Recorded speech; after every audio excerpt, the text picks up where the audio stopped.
నమస్తే రమ్మగారు. నమస్తే జయ. రమ్మగారు, మనం నవరాత్రులకు సంబంధించి ఒక్కొక్క రోజు అమ్మవారి అలంకరణ, అలానే పూజా విధానం, మనం పాటించాల్సిన విధి విధానాలు అన్నీ క్లుప్తంగా మాట్లాడుకున్నాం. మరి దశమి 10వ రోజులోకి వచ్చేసాం. ఈ రోజు యొక్క విధానం, ఈరోజు ఎలాంటి నైవేద్యాలు పెట్టాలి, ఎలాంటి పూజా విధానం ఉంటుంది, ఇవన్నీ కూడా ఒక్కసారి. రాజరాజేశ్వరి దేవి అలంకారాన్ని చేస్తారు. విజయవాడ అమ్మవారి దేవాలయంలో రాజరాజేశ్వరి అలంకారం చేస్తారు. అన్ని చోట్ల కూడా రాజరాజేశ్వరే కనపడుతుంది. రాజరాజేశ్వరి అంటే పెద్ద సింహాసనం మీద కూర్చుని ఉన్న తల్లి, అటు ఇటు లక్ష్మీదేవి, తర్వాత సరస్వతీదేవి చామర్లు వీస్తున్నట్టుగా చెరుకు విల్లు ధరించి అటు ఇటుగా లలితా స్వరూపంలాగానే కనపడుతుంది. రాజరాజేశ్వరి అష్టకము అవి చదువుకుంటారు. అమ్మవారికి అది అర్చన చేస్తారనమాట. కొన్ని దేవాలయాల్లో అపరాజిత పూజ చేస్తారు. అపరాజిత అంటే నిన్నటి దాకా ఈమె యుద్ధం చేసింది. అవును, అమ్మవారి యుద్ధంతో మొత్తం దేవతలకి వాళ్ళకి కావాల్సినటువంటి అన్ని అఖండ ఐశ్వర్య ప్రాప్తి, అఖండ రాజ్య ప్రాప్తి, స్వర్గప్రాప్తి అన్నీ లభించినాయి. వాళ్ళు కోరిన కోరికలు తీరినాయి. మానవులకి మా రాక్షస భయం లేదు, దేవతలకేమో శత్రుబాధ నివృత్తి కలిగింది. వీళ్ళంతా పోయారు కదా ఒకళ్ళ తర్వాత ఒకళ్ళు. మహిషాసురుడు చివరివాడు. భూమి నిశ్శేషంగా నిష్కంటకంగా అయిపోయింది, రాక్షసులు లేకుండా చేసేసింది. ఇప్పుడు అపరాజిత అంటే ఎవ్వరి చేత ఓడింప శక్యం కానిది, పరాజయం అన్నది లేని తల్లి. ఆ అపరాజిత స్వరూపాన్ని ఈరోజు పూజిస్తారు. ముందు రోజు మహిషాసురమర్దిని స్వరూపంలో కనపడిన అమ్మ శాంత స్వరూపిణిగా స్థిమితంగా కూర్చుని వరాలిచ్చే తల్లిగా దర్శనమిస్తుంది. కనకదుర్గ ఆలయంలో అమ్మవారికి రాజరాజేశ్వరి అలంకరణ చేస్తారు. ఈ రోజున గులాబీ రంగు వస్త్రధారణ, గులాబీ రంగు వస్త్రాన్ని ఇవ్వడము, రోజ్ కలర్ అనుకో కాస్త అటుగా పింక్కి దగ్గరగా ఉండేది గులాబీ రంగు ఇస్తారు. తర్వాత ఏమో అమ్మవారికి బూరెలు, పులిహోర మొదలైన పదార్థాలతోటి మహానివేదన సమర్పిస్తారు.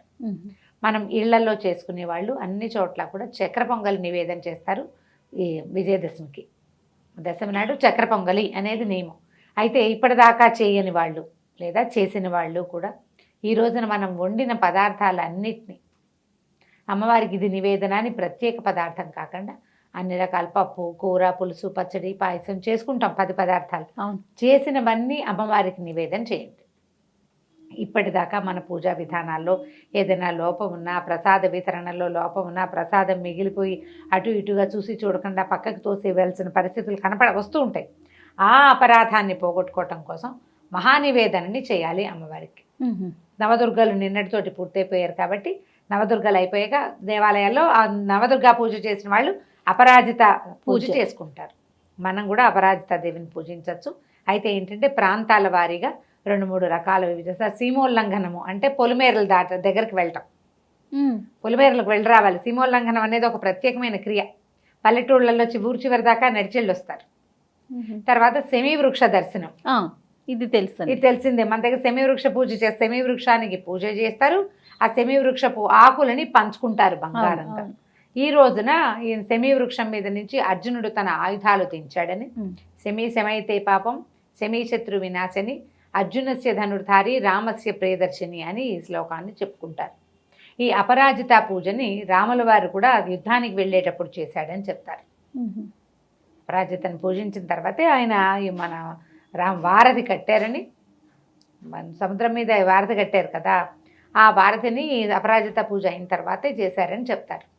కాబట్టి ఇన్ని ప్రత్యేకతలు కలిగినటువంటి ఈ దసరాలో ప్రత్యేకంగా మనం చెప్పుకోవాల్సింది ఏంటంటే, మానవుడు ప్రతివాడు కూడా 10 శత్రువుల్ని మనం పోగొట్టుకోవాలి.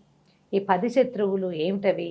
మామూలుగా మనం చెప్పుకునేవి అరిషడ్వర్గం, కామక్రోధ లోభమోహ మదమాత్సర్యాలు. అలా కాకుండా నిత్య జీవితంలో మనకి 5 జ్ఞానేంద్రియాలు, 5 కర్మేంద్రియాలు ఉన్నాయి. ఈ 10 ఇంద్రియాలని జయించటమే దశహర. ఈ 10ని జయించి అపరాజితులుగా ఉండాలి మనం. వాటి వల్ల ఓడిపోకూడదు, వాటికి లొంగిపోకూడదు. ఆ లొంగని వాడే ముక్తిని, అమ్మవారి సాయుధ్యాన్ని సంపాదించగలుగుతాడు. మహాసామ్రాజ్యాన్ని సాయుధ్యం కావాలంటే ఎట్లా వస్తుంది? జయించవలసినవేంటి? అంతఃశత్రువులు, బాహ్య శత్రువులు కూడా.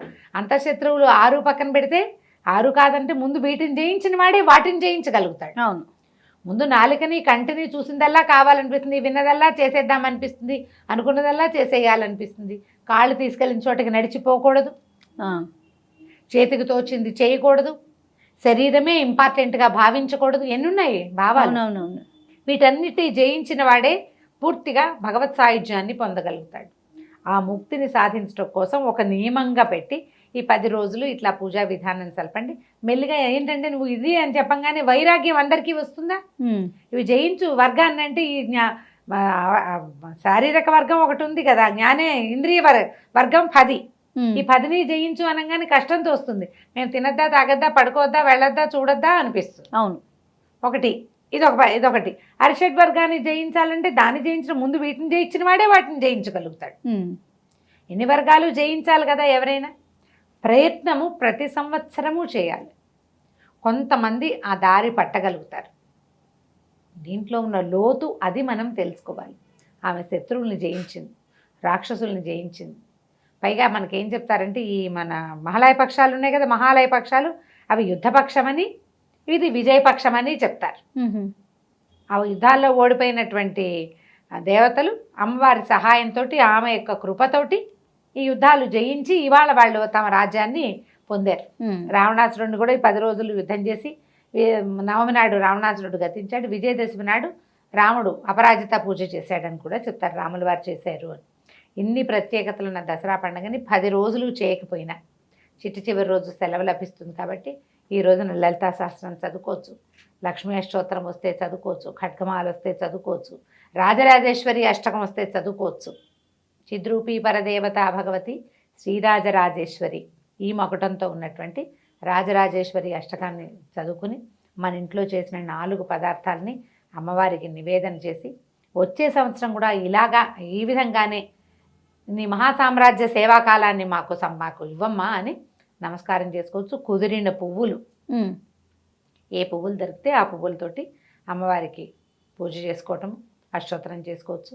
లలితా సహస్రనామం ఎట్లాగూ చదువుకుంటాం. స్నేహితులతోటి ప్రసాదాన్ని పంచుకోండి. ఈ పండుగని ఆనందప్రదంగా జరుపుకోండి. 10 రోజుల పండుగ. మనం బతుకమ్మని ముందే పంపించేస్తారు. తెలంగాణ రాష్ట్రంలో అష్టమి నాడే బతుకమ్మ వెళ్ళిపోతుంది. నవమి దశములు దసరా పండగగా చేసుకుంటారు. ఇక్కడ కూడా జరిగేది అదే.